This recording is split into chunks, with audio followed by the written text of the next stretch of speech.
Got a quick video today on how to refinish a dresser. This dresser is solid wood, and you can see by looking at it that the tops of this dresser is completely scratched. I've got this tall dresser, and then I've got the end table. There's some pretty significant damage to the corner of the end table, which you can see right here. There's also some damage to one of the drawers right here. You can also see that the dressers are missing some of the drawer pulls. Keep in mind that this dresser is solid wood. First thing that I did was I pulled all the drawers out of it just because it was heavy. You do want to go through and you want to make sure everything is in good shape. So you want to grab things, you want to jiggle things, you want to, since it's solid wood, you want to make sure that everything is still, together good. And if it's not, you may need to use a little bit of glue or some screws just to make sure everything is sturdy. And then you need to get some sandpaper out. You can also see I've got some this was my son's dresser when he was little. There's some tape here. There's some stickers here from his, I guess, blue jeans. Got some more stickers here. Some of the dresser pulls are missing, so we're probably going to replace the hardware. These are the supplies that we're going to be using. I'm going to be using my electric sander. I've got a little DAP premium wood filler. I've got some 80 grit sandpaper that I'm going to put on this. And then I've got some 150 grit, and I've got some 220. And then this is the new hardware that I've got that I'm going to replace the drawer hardware, because you can see I'm missing one here, and I'm missing one here, and I'm missing one here. And then I've also got some sanding blocks here, and of course some water, because I don't want to get dehydrated. If you don't have an electric sander, that's fine. You can just use regular sandpaper, but I would recommend getting maybe a piece of 2x4 or some other type of something that's hard and flat, and wrap the sandpaper around that. That way when you're going back and forth with the sandpaper, you know that you have a flat surface sanding another flat surface. If you just use your fingers, you might have uneven pressure, but if you have a piece of wood that you're pushing on, then you'll have even pressure when you're sanding.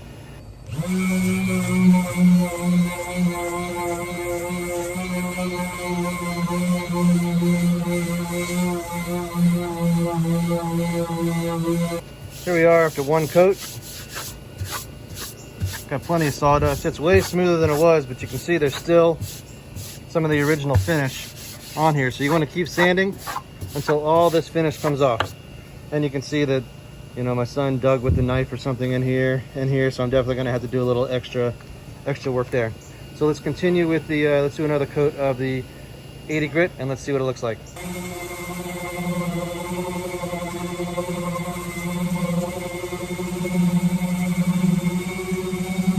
Here we are at the second coat. You can still see a little bit of the writing that's on here, so we definitely got to hit it a little bit more.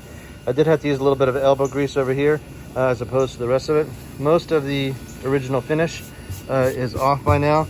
You can see I got there's another little gouge right here.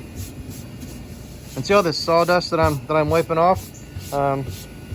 You might want to keep some of that sawdust if you have some cracks or you have some little holes in the that you need to fill. The reason for keeping that is because the sawdust from this wood is the same color as this wood. So if you want your wood to match, when you put your patches over the holes and the cracks, if you want the wood color to match, then you want to use this sawdust, mix it with a little bit of wood glue. For the areas of the dresser that I need to fix, they're actually a little bit beyond glue and sawdust, so I have some wood filler, and I'm going to apply that now before I finish sanding.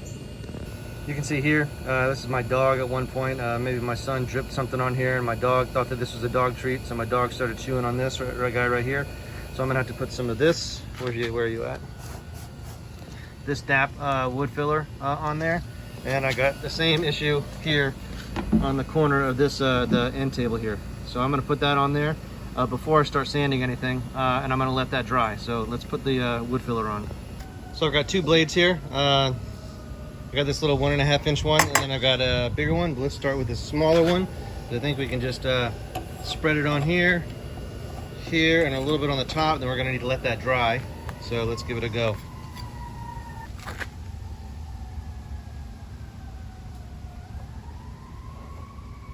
Got the first coat on there.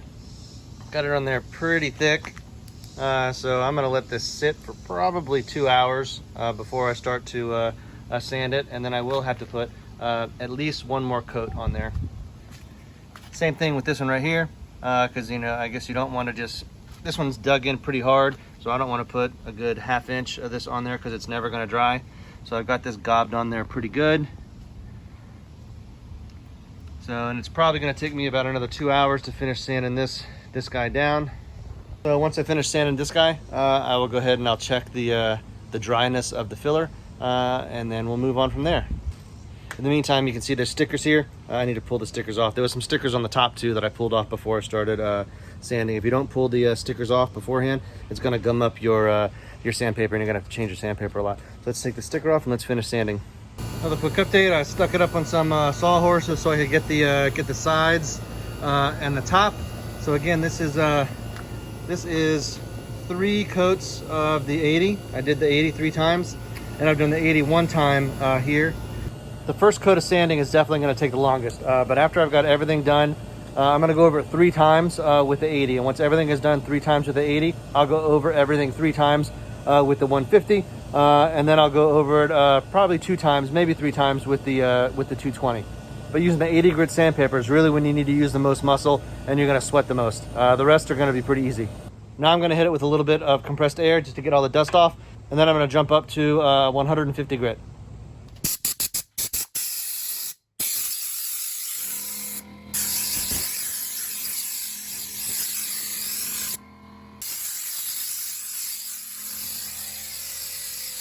All right, I just switched to 150, and as you can see, I had the wrong size sandpaper. I may end up having to trim the sides of this, but you know, we'll see how it goes. But again, so I did 80 grit 3 times, and now I'm going to do 150 grit 3 times. 2 coats of the 150. Looks like this. Gotta do 1 more coat, and then we're gonna jump up to the 220. So we got the 80 grit sandpaper. Let's see if we can knock this down a little bit.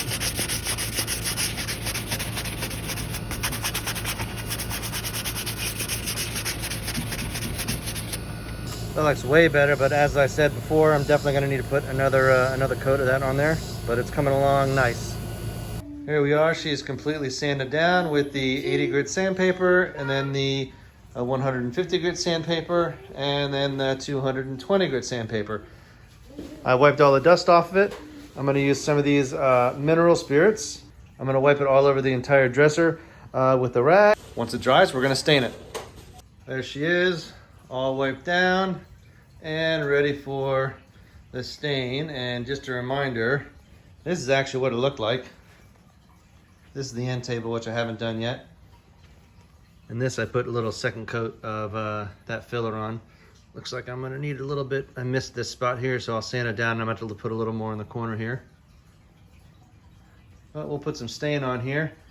If you look really close, you know, right here, like in the gaps, you know, right here, you know, you can see there's actually a little bit of stain that's left. You know, and the same thing, you know, if you look in here, you know, there's a little bit of stain here. Nobody's gonna see in here, but also the stain that I'm gonna use, it's actually a darker stain, then it's gonna be like a darker cherry stain. And this was I don't know, maybe like a maple stain that was on it. So it will cover all that stuff up. And like, for instance, this stuff that's in here, that's inside the drawer. You know, nobody will ever see any of this stuff unless you actually take the drawer out. But it's also gonna be covered. I did not do anything with the inside other than wipe it down because I figured, why bother? I kept the back on it as well because the back was solid. A lot of times on older dressers, that back piece is falling off, so I do recommend taking that off or buying new nails, or if it's actually in bad shape, you can buy little teeny pieces of plywood, you know, really thin pieces of plywood at Home Depot or at Lowe's, and you can just cut a new backing for it. Here's the stain that I got. I've got espresso so I can match my son's bed. He's got a black bed, but I didn't want to make the dresser black because I do want to be able to see some of the grain that comes through it. And we are going to apply it with some of this Home Depot cloth. So I'm going to start by dipping 1 cloth in here, and I'm going to spread it around, and I'm going to get a nice coat over the whole thing. And then as soon as I'm done, I'm going to then get a clean cloth, and I'm going to wipe all the excess off. So let's get started. Kind of slosh it on there.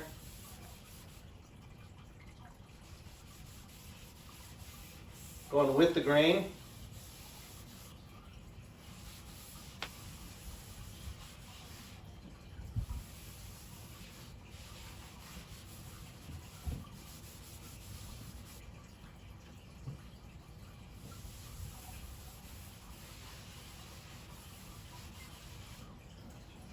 Now we'll wipe it off. Now I got the clean cloth and I will wipe it.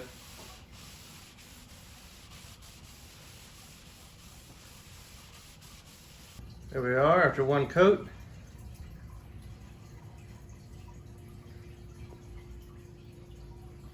Definitely needs another coat. Like I said, we might even do 3 coats on there.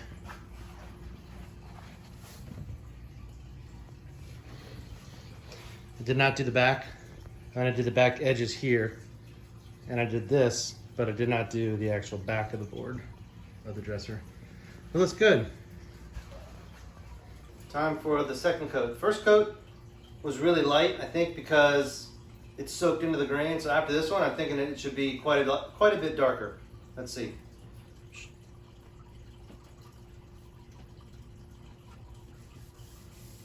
Oh yeah, I can tell. Definitely darker.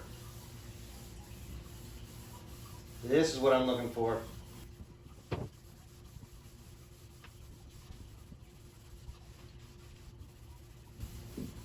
Much better.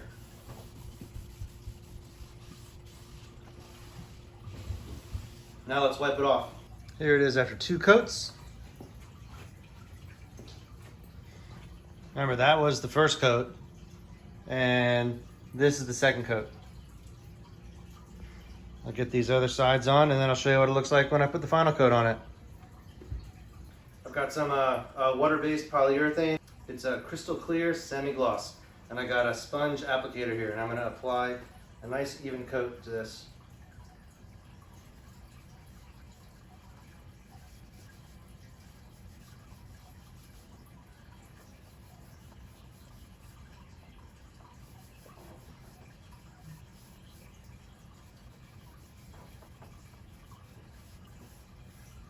I got 1 coat of the poly on there.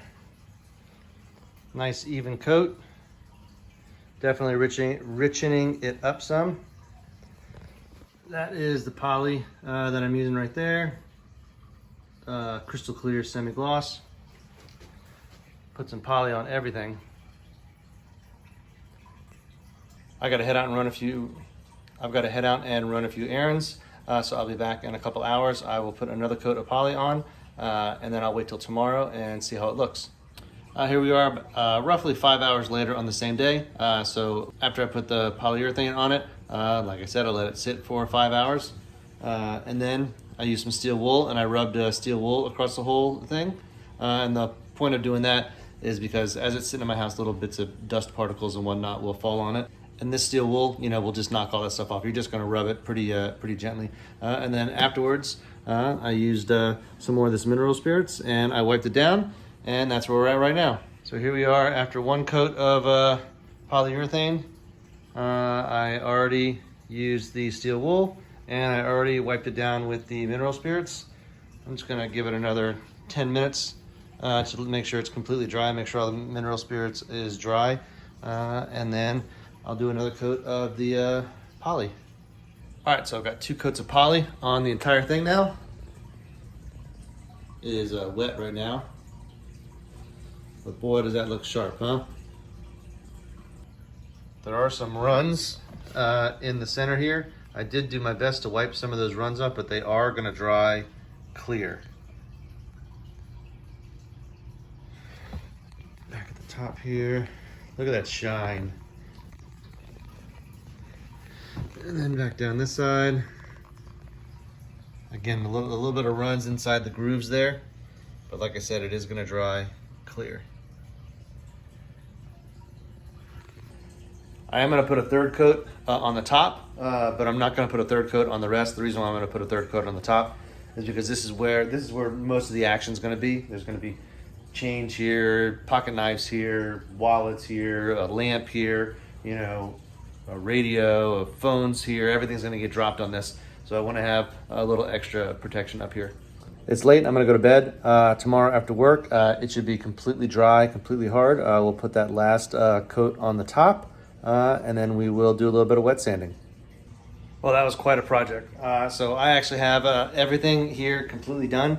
I went ahead and I put that 3rd coat of poly on the top of this, and I have 3 coats of poly on the top of this, and 2 coats on everything else. I did finish the top of these 2 different ways. After I put the poly on this guy right here, I let the poly sit for 3 days so it would totally harden up, and then I wet sanded this. I started with a 600 grit, then I went to 800, and then I went 1000, and I went 2000. Where on this one, I did not wet sand it at all. And if you look closely to the finish of this, you can actually see, where I've sanded off the high parts of the poly, where it's a little bit dull, and then it's shiny on the lower spots. So pretty much the whole top is like that. If I go nice and slow, you can see here, it's still perfectly nice and smooth, but you can just see where I have those. They almost look like orange peel marks from when if you paint your car. And if you look over at the other one, you look at this guy, and it's actually perfectly smooth. The poly just dried right, and I did not wet sand it at all. And on the dresser behind me, after I wet sanded it, I wiped it down with mineral spirits, and then I went ahead and I used this this polisher. I use this furniture polish. It's basically a beeswax, and I did the same thing on this guy right here. I used these pads right here. I put the polish on this pretty much just like you would wax your car. I put it on here, and I just did little teeny motions, little teeny circles, all over the whole thing, the whole top. And then I got a rag and I wiped it all off, and I buffed it so that it is nice and shiny. I mean, it's nice and shiny like this, but just when you get up close to it, you can see those high spots that are sanded off when I wet sanded. Where on this one, it just looks, pretty much perfect. I wish I would have done this on the other one. You can see it good there. So you can see that.